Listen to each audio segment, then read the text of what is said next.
খুবই গুরুত্বপূর্ণ একটি ভিডিও। আপনারা সকলে ভিডিওটি শেয়ার করবেন। আপনার একটা শেয়ারের মাধ্যমে হাজারো মানুষের প্রাণ বেঁচে যেতে পারে যদি আল্লাহ চায়। আপনার হার্ট অ্যাটাক হয়েছে কিনা আপনি কিভাবে বুঝবেন?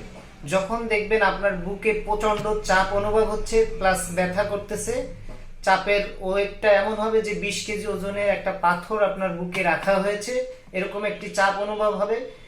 এই চাপটা ধীরে ধীরে আপনার বাম দিকের শোল্ডারের দিকে চলে যাবে, আর প্রচন্ড ঘাম হবে, আপনার শরীরে প্রচন্ড ঘাম দিবে এবং প্লাস আপনার বমি বমি ভাব হবে, আর আপনার মৃত্যুর ভয়টা আপনার ভিতরে ঢুকে যাবে। তখনই আপনি মনে করবেন যে আপনার হার্ট অ্যাটাক হয়েছে।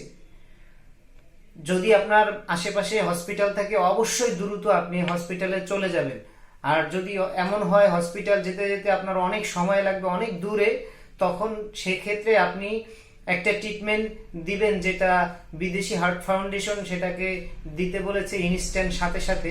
অ্যাসপিরিন 300 mg চিবিয়ে খাবেন, এটা বাজারে বিভিন্ন নামে পাওয়া যায়। দ্বিতীয় যেটা করবেন সেটা হলো নাইট্রোগ্লিসারিন একটি স্প্রে, এটা আপনার 2 চাপ জিহ্বার নিচে দিবেন। 3 নম্বরে হলো অ্যাটোভাস্টাটিন 40 mg আপনি সাথে সাথে খেয়ে ফেলবেন। এতে করে আপনার ঝুঁকি 50% কমে যাবে, আপনার বেঁচে থাকার হার 50% বেড়ে যাবে, বড় কোনো সমস্যা হওয়া থেকে আপনি বেঁচে যাবেন। খুবই গুরুত্বপূর্ণ ভিডিওটি অবশ্যই আপনারা শেয়ার করবেন। সকলকে ধন্যবাদ।